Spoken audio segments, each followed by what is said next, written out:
SN병원 소나기내과에서 근무하고 있는 민다니엘이라고 합니다. 제가 오늘 말씀드릴 내용은 심혈관 질환의 이해와 치료라는 내용으로 이제 준비를 했습니다. 어렵지 않은 내용들로 준비를 했으니까 그냥 가볍게 들어줬으면 좋겠고요. 제가 이제 이거를 하는 동안 이제 좀 몇 가지 질문을 드릴 거고, 그 질문에 이제 좀 대답을 잘 하시는 분께는 조그만 선물을 준비했으니까 한번 들어보시고, 이게 나는 문제를 맞춰보겠다라고 하시는 분들은 손을 들고 답을 말씀해 주시면 되겠습니다. 제가 이제 먼저 처음 하나 질문을 먼저 드리고 시작할 텐데요. 심혈관 질환이라고 하면은 다들 아시다시피 굉장히 위중하고 이게 큰 문제가 될 수 있는 병이라는 걸 알고 계실 겁니다. 그럼 이제 심혈관 질환이 우리 그 나라의 주요 사망 원인이기도 하고 전 세계적으로도 주요 사망 원인이기도 한데, 우리나라 사망 원인의 심혈관 질환이 몇 위를 차지할까요? 그리고 전 세계적으로는 몇 위가 될까요? 사망 원인에. 혹시나 아시는 분은 저쪽은 말고 이쪽에서 좀 대답해 주시면 좋겠습니다. 네, 그냥 아무거나 얘기하셔도 돼요. 우리나라 몇 위다? 전 세계적으로 몇 위다? 그리고 전 세계적으로는 좀 아깝습니다. 네, 다른 분 다른 분 그냥 뭐 아무나 손 들고 숫자 맞추시는데, 네, 2위랑 3위 나왔네요. 2위랑 3위 또 아쉽겠지만, 네, 다음 2위랑 1위 2위랑 2위 할 차례 아닌가요? 2위랑 2위 할 차례 같은데, 2위랑 1위가 정답입니다. 맞추셨고요. 제가 이따 찾아가서 선물 드릴게요. 자, 한국인 사망 원인 2위입니다. 2018년도 1위가 암이고요, 2위가 심장질환, 그리고 전 세계로 봤을 때는 1위가 심혈관 질환입니다. 그럼 이 심혈관 질환은 뭐냐? 아시다시피 다른 말로는 허혈성 심장질환, 관상동맥 질환이라고도 하고요. 이제 심장에 산소와 영양을 공급하는 심장 동맥이 좁아지거나 막혀 심장에 원활한 산소 및 영양의 공급이 이루어지지 않는 질환을 얘기합니다. 심장 동맥이라는 건 뭐냐면요, 관상동맥이라고도 하는데 관 모양으로 생겼다고 해서 관상동맥입니다. 심장이 주로 하는 일은 펌프를 해서 우리 몸에 온몸에 피를 보내는 역할을 해요.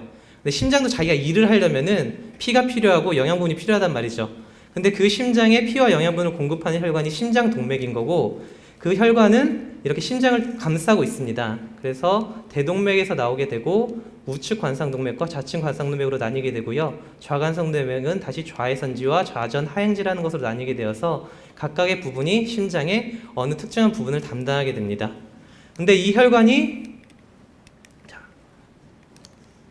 이렇게 좁아지게 돼서 문제가 생기는 거 우리가 심혈관 질환이라고 하는데, 다들 많이 들어보셨다시피 심혈관 질환의 제일 큰 원인은 동맥경화고요. 동맥경화라는 거는 심장 내벽에 지방이나 여러 가지 물질이 침착되면서 이 죽상경화판이라고 하는 플락을 형성하게 되고, 이것이 점점 진행되면서 혈관이 좁아지게 됩니다. 앞에서 얘기하셨던 뇌혈관 질환도 결국 같은 원인으로 발생하게 되는 거고, 이런 동맥경화의 위험인자는 제일 중요한 건 나이입니다. 우리 나이. 어차피 가는 세월을 못 막기 때문에 나이는 어쩔 수 없는 부분이 있죠. 이제 45세 이상이나 55세 이상, 이 안에는 아직 되신 분들은 없는 것 같은데, 이런 분들은 이제 조금 동맥경화가 많이 진행되기 시작하는 나이가 될 거고요. 조기 심혈관 질환의 가족력이 있는 분들, 가족분들 중에 젊은 나이에 어떤 심혈관 질환이나 뇌혈관 질환이 있는 분들은 이런 동맥경화가 진행될 가능성이 높습니다. 그리고 고혈압, 당뇨, 고지혈증 같은 만성 성인병, 이런 만성 성인병들은 사실은 당장 증상이 있어서 조절하는 게 아니라 이런 것들이 동맥경화를 빨리 진행하기 시키기 위해 때문에 조절을 하는 겁니다. 이런 것도 이제 의사가 약을 줘야 되는 부분이고요. 이건 이제 어쩔 수 없는 부분들. 그리고 흡연, 생활습관, 비만, 운동 부족, 고지방식이. 흡연이 사실은 폐에도 안 좋겠지만 혈관에 굉장히 안 좋습니다. 이제 그래서 의사들이 괜히 담배를 끊으라는 얘기는 괜히 하는 얘기가 아니죠. 그래서 이제 심혈관 질환의 종류를 좀 나눠보자면은 안정형 협심증과 급성 관상동맥 증후군이라는 걸로 나눌 수 있습니다. 이 급성 관동맥 증후군은 다시 불안정 협심증과 급성 심근경색으로 나뉘게 되는데요. 보통 협심증과 심근경색으로 나뉘는 걸로 많이들 알고 계시는데, 틀린 얘기는 아니지만 좀 더 정확하게 얘기하자면 이렇게 두 개로 나뉘게 됩니다. 이렇게 나누는 이유는 어떻게 나누냐면, 관상동맥, 정상적인 심장혈관이 있다가 동맥경화가 진행이 되면서 혈관이 점점 좁아지게 됩니다. 혈관이 좁아지게 되면 어떤 일이 생기게 되냐면, 처음에 심장에 산소와 영양을 공급하는 그 혈관이라고 말씀을 드렸는데, 주로 운동할 때, 빨리 걸 때, 계단을 오를 때, 이럴 때는 심장이 일을 많이 하는 상황입니다. 평소에는 심장에 피가 많이 필요 없어요. 하지만 심장이 일을 많이 하게 되는 상황에서는 그만큼 많은 혈액과 영양분이 필요한데 혈관이 좁아져 있게 되면 그만큼 충분한 혈액을 공급하지 못하게 됩니다. 그래서 특징적인 게 운동할 때 아파요. 등산할 때 아프고. 그런 걸 우리가 안정형 협심증이라고 합니다. 그러다가 이게 더 진행이 되게 되면 여기 있던 동맥경화 판에서 파열이 일어나서 여기가 터져요. 그래서 여기에 심장 혈관 안에서 피떡이 생깁니다. 혈전이 생기게 되고 그렇게 혈전이 생기게 되는 상황을 우리가 급성 관상동맥 증후군이라고 합니다.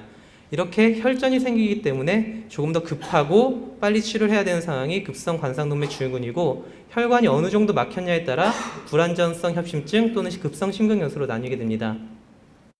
심혈관 질환의 진단은 병력 척진 일단은 환자분이 아프시거나 숨이 차서 많이들 오시는데 일단은 주증상은 흉통과 호흡곤란 앞에서도 말씀드렸다시피 안정형 협심증 같은 경우는 주로 운동을 할 때 뭐 계단을 오르거나 빨리 걷거나 아니면은 무거운 것을 들거나 뭐 식사를 할 때 이럴 때 가슴이 뻐근하게 아프세요. 앞가슴이 뻐근하거나 짓누르는 듯한 양상으로 아프고 목이나 왼쪽 팔이나 어깨 쪽으로 저릿저릿한 느낌의 방사통이 동반되기도 합니다. 보통은 쉬면 좋아지고요. 안정형 협심증 단계에서는 5분 이상은 지속되진 않습니다. 하지만 우리가 주로 응급실을 통해서 오는 분들은 급성 관상동맥 증후군이겠죠. 보통 가만히 있을 때도 증상이 계속된다거나 10분 이상 지속되는 극심한 통증 그리고 식은땀이나 호흡곤란, 어지러움, 실신 등을 동반할 수가 있습니다. 이런 상황이라면은 무언가 심장 혈관 안에서 혈전이 생긴 게 아닌가 그래서 혈류를 막거나 좁아지게 만든 게 아닌가 의심을 해봐야 합니다. 그 애는 신체 진찰이 의사가 이제 환자를 보면서 일반적인 소견이나 혈압, 맥박 등을 측정하게 되고 흉부, 목, 복부, 사지 등을 진찰하게 됩니다. 그리고 기본 검사를 할 수 있는 게 심전도, 흉부 엑스레이, 그리고 혈액 검사, 심장 초음파 등이 있는데요.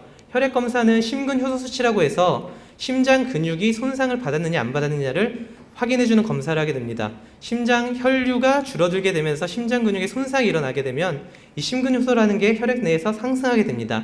이것이 중요한 지표가 되고요. 심장 초음파로 심장 구조나 기능을 보는데 문제는 협심증의 경우에는 정상인 경우도 굉장히 많습니다. 그렇기 때문에 기본적인 검사에서 괜찮았다고 해서 협심증이 아니다 라고 말할 수가 없는 겁니다. 다음으로는 심장 부하 검사라는 것이 있는데 주로 안정형 협심증의 진단에 이용됩니다. 안정형 협심증은 아까도 말씀드렸다시피 증상이 주로 운동할 때, 심장이 일을 많이 할 때, 심장이 부하를 받는 상황에서 많이 일어나게 되는데 실제로 심장이 부하를 줘서 객관적인 변화가 있는지를 보는 거고요. 운동을 하면서 심전도를 찍거나 아니면 약물을 투여해서 심장에 스트레스를 줘서 심장의 관류에 변화가 있는지를 확인하는 검사고 저희 병에서 다 시행하고 있습니다. 다음으로 이제 심장 혈관 자체를 보는 검사는 대표적인 게 심혈관 CT가 있고요. CT로 혈관을 집중적으로 조형을 해서 혈관의 모양을 보는 검사가 있습니다. 그리고 이제 다음으로 심혈관 조형술입니다. 이것은 이제 심혈관 질환을 진단하는 가장 확실한 방법이 되겠고요. 보시다시피 이제 혈관 안으로 관을 넣어서 조형제를 쏘아서 혈관의 모양을 봅니다. 혈관이 직접 좁아져 있는지 볼 수가 있고 필요하다면 심장 혈관 자체를 치료하는 심혈관 중재술까지 이어서 시행이 가능합니다. 제가 주로 이 방에서 하는 일이 새로운 방이고요. 새로운 기구인데 이 방에서 하는 일이 이 심혈관 조형술을 하게 되는 거고요. 한번 하는 걸 한번 찍어봤는데 굉장히 기계도 좋고 굉장히 넓고 아주 쾌적하게 검사를 시행할 수 있었습니다. 자, 그러면 이제 심혈관 질환 어떻게 치료할 것이냐? 먼저 이제 심혈관 질환을 치료함에 있어서 이걸 먼저 말씀을 드리려고 하는데 심장 혈관에 굉장히 많이 좁아져 있다. 그러면은 심장 혈관을 넓히는 방법으로 사용하는 것이 심혈관 중재술이라는 겁니다. 이 심혈관 중재술에서 가장 대표적으로 사용하는 것이 바로 어떤 거를 심장 혈관에 넣는 건데요. 그게 뭔지 아시는 분은 손 들고 말씀해 주시면 다시 선물을. 자, 심장 혈관을 넓히는 방법으로 가장 많이 사용하는 이것은 무엇일까요?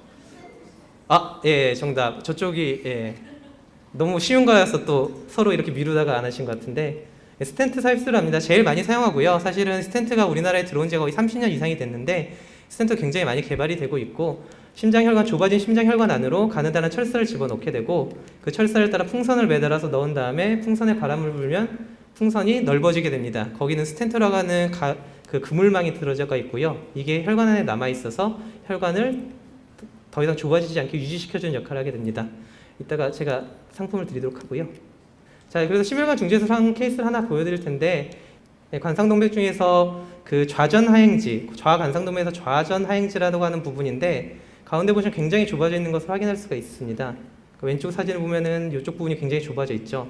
그리고 나서 스텐트를 넣고 나서 여기 보시면 희끗희끗하게 보이는 게 스텐트거든요. 그거 넣고 나서 협착이 굉장히 좋아진 것을 확인할 수 있고, 이것이 심혈관 중지술 및 스텐트 삽입술입니다. 그리고 그 외에 시술로 해결이 안 될 것 같은 환자는 가슴을 열고 수술을 하기도 합니다. 이어 붙이는 수술이거든요, 혈관을. 이런 수술을 시행하기도 합니다. 그리고 약물 치료로는 뭐 항혈전제, 지질 강화제, 혈관 확장제, 심근 보호제 등을 사용할 수 있고요. 이런 약들은 사실 대부분 시술하면 시술로 끝났다고 생각하는데, 약물 치료도 시술과 동일하게 중요합니다. 약물 치료와 시술은 같이 가는 거지 따로 가는 게 아니라는 거. 그래서 약물 치료도 같이 해야 된다는 것을 알고 계시면 좋겠습니다. 질환별로 정리를 했는데 다시 한번 좀 정리를 하자면요. 자, 우리가 안정혈증과 급성 관동맥증으로 나뉘고 불안정혈증과 급성 심근경색으로 나뉜다고 했는데, 이 두 개를 나누는 기준은 바로 심근효소 수치의 상승 유무에 따라 달라집니다. 앞에서 말씀드렸다시피 심근효소라는 거는 심장 근육이 손상을 받으면 증가한다고 했어요. 그러니까 심근경색이란 건 뭐냐면 심장 혈관이 좁아지거나 막혀서 심장 근육 자체가 손상을 입는 상황을 심근경색이라고 하는 겁니다. 따라서 심근효소 수치가 올라가 있다. 그러면 우리가 심근경색이라고 진단을 할 수가 있는 겁니다.